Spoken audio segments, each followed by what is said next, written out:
How's it guys, Stefan here from Diesel Tech again. We are back with another vehicle overview or walk around video on the Hilux for you. We've done a few minor adjustments on the vehicle, and the majority of what we've done since the last time was basically just basic maintenance. There's nothing altered that we've done on the engine. We've altered nothing on the suspension but maintenance. The only thing in the suspension we swapped was the spacers, the strut spacers, to give some extra body lift, which was installed before as we purchased the vehicle. All that we've done is we've swapped them around with some nice Badger red colored coated spacers to match the Rancho shock rubbers. The other thing that we've basically upgraded since you've last seen the vehicle on the first video is the electrical system in the back, the auxiliary or dual battery system, so to speak. So I'll show you around on what exactly we've done, and if you drive a D4d, maybe you can get some hints on what you can do on your vehicle to make your overlanding or lifestyle a little bit easier, or just more applicable for off-roading if you're one of the off-roading people such as what we do. If you haven't noticed, we've done quite a couple of 4x4 trails in the Western Cape. You can go and check out the rest of our channel. We've done Groenland. We've done Grabouw 4x4.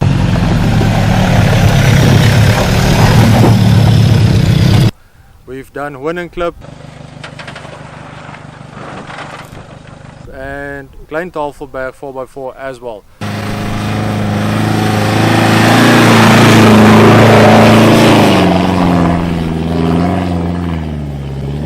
So stay tuned, and we'll keep you posted as we do all the trails, and you perhaps can go and see which one of them you would like most to go and check out yourself. So let me take you through on what we've done in the vehicle.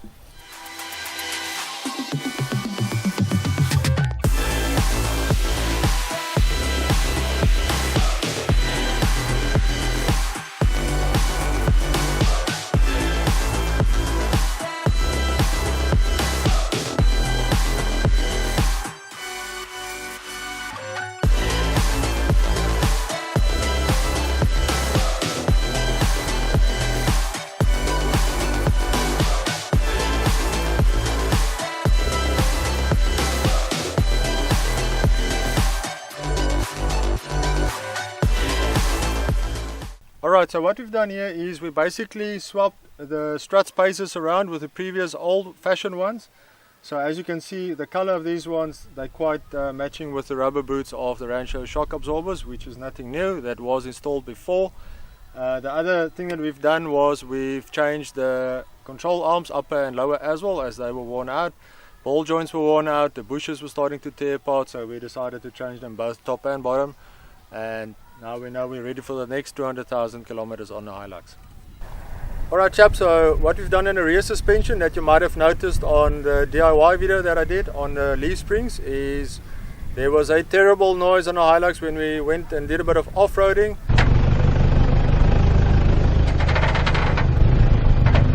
So we discovered that the Old Man Emo bushes on the rear leaf springs were completely stuffed. So we basically only once again did basic maintenance, and we've changed those, as well as before that I've changed the Rancho shocks at the rear axle as well, as the one was leaking oil badly. So obviously they were at the end of their life cycle, so we just fitted new ones. So same as before, these components were installed before. We bought the vehicle with them installed already, so we are basically just maintaining what we have. As we love what's on the Hilux, it's more than efficient for what we do and what we need, but of course it might cater or different from driver to driver or owner to owner depending on what your needs are. What you also might have noticed is that we've changed the branding on the vehicle. It was not fully completed at the previous video that we've shot of the vehicle. If you recall correctly, or remember if you watched the previous video, there were aerial events, helicopter branding on the vehicle, but all now since the last time been changed to Diesel Tech stuff. Same as before as well, our rock sliders, brand being Rock Crawler Gear, still the same. The only thing that I would still like to do with them is just give them a recoat on the paintwork. as they've taken a bit of hammering on the gravel roads. Interesting fact is that up until quite recently, I thought these were ordered from overseas or Australia, one of those fancy places.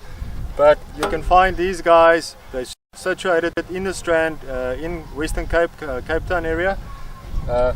Rock Crawler Gear is the company's name. I will put their website details in the comments down below, so if you would like to go and check them out and support them. It's locally manufactured, and I think it's been quite decently done. So if you would like to support him, please go and do so. The nice fact about this gear is that you can actually bolt them down from your chassis. It's quite a solid bolt. I will show you now underneath the vehicle. So you can bolt them down, do maintenance on them like I would like to do, and then bolt them back on again. There's nothing being welded or nothing on your vehicle being altered in order to fit them. So really great design, one of the best I think that you will find anywhere on the market, purely because you don't have to alter or make any modifications to your vehicle. It's a bolt on bolt off system, but it's very tough and rigid.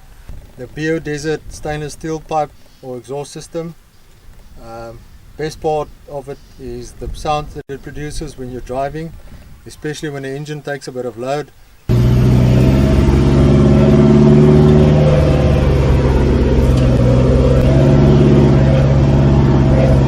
I must say it gives the vehicle quite a deep sound to the... Okay, engine still the same as before. We've done nothing, altered nothing on the performance or layout or anything like that. So theoretically we're still sitting with 453 newtons of torque and about 144 kilowatts of power.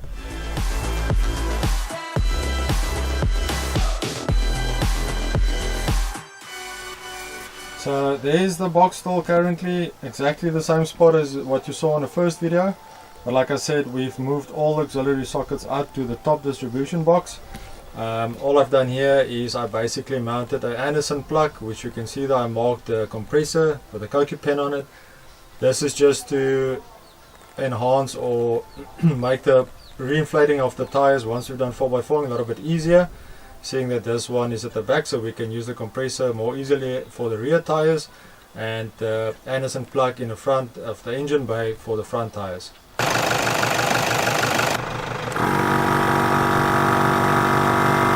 Okay, so what we've done in the back concerning the auxiliary or dual battery system is that we moved away, the battery box is still down, bolted down onto the floor of the loading bay.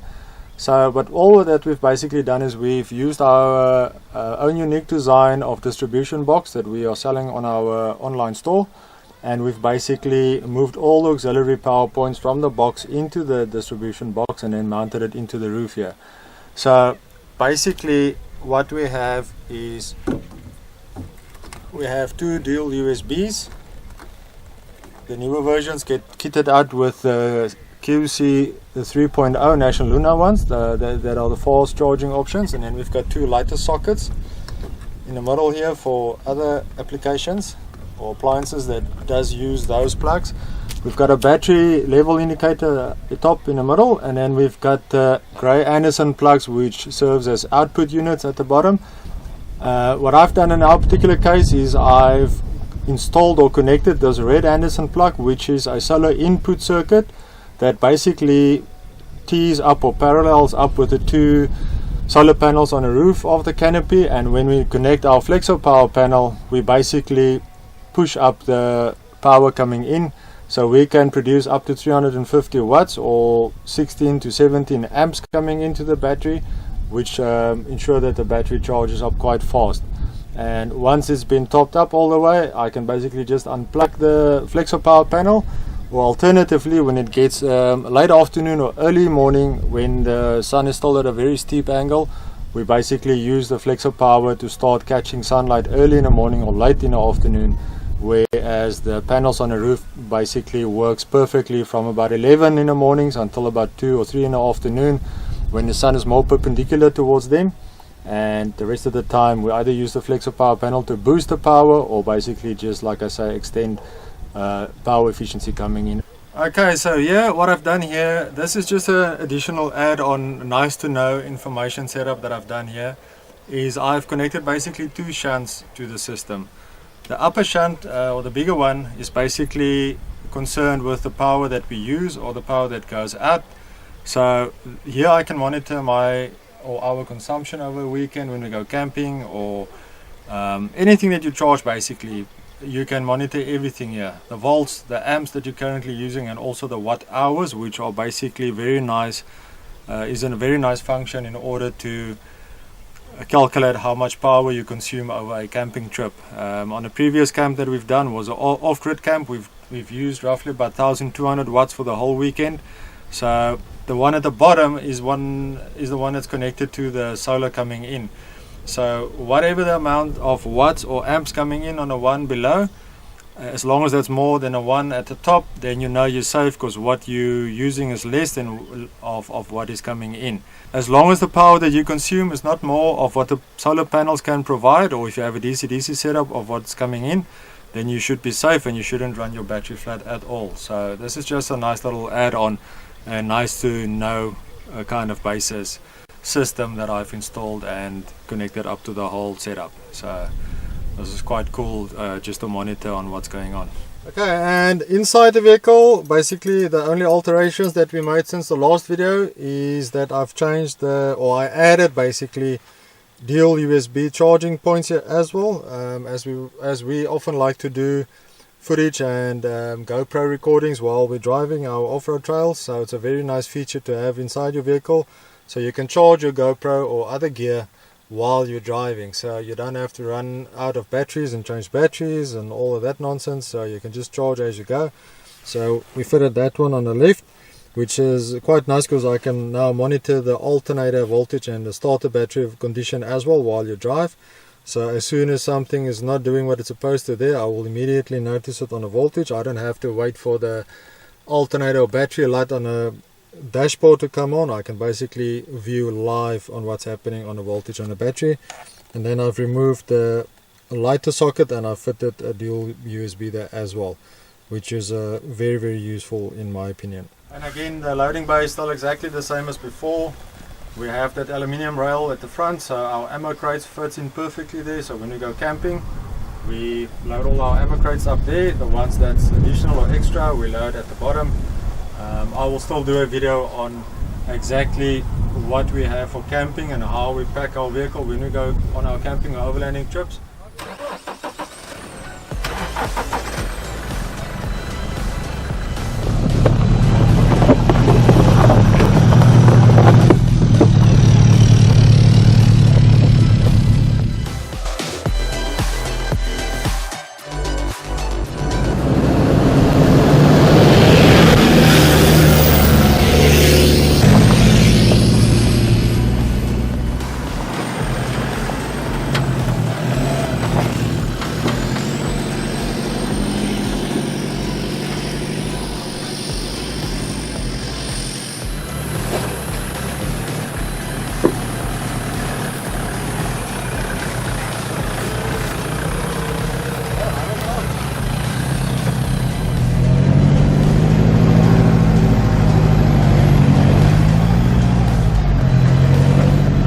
So that wraps it up for vehicle overview or walk around number take 2.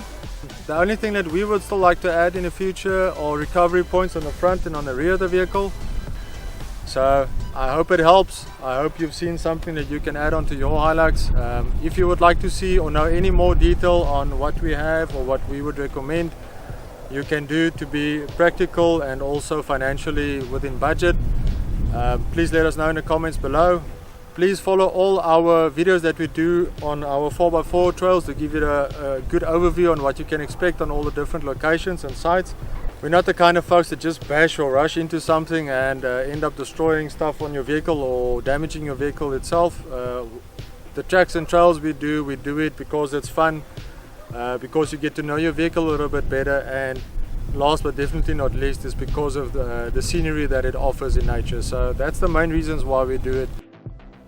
Okay then, so for those who like our content and like what we're trying to produce for you guys, if you would like to support us, you can please head on to our online store, which is posted down below, and you can purchase some of our merchandise The latest we've got are these Diesel Tech caps that we've got on our store. So if you'd really like to support us in order to do more trips and review more trails and stuff like that, you can please go onto our online store and order some of these for yourself. Thank you for watching. Stay safe, stay tuned, and we'll see you in the next episode. Cheers.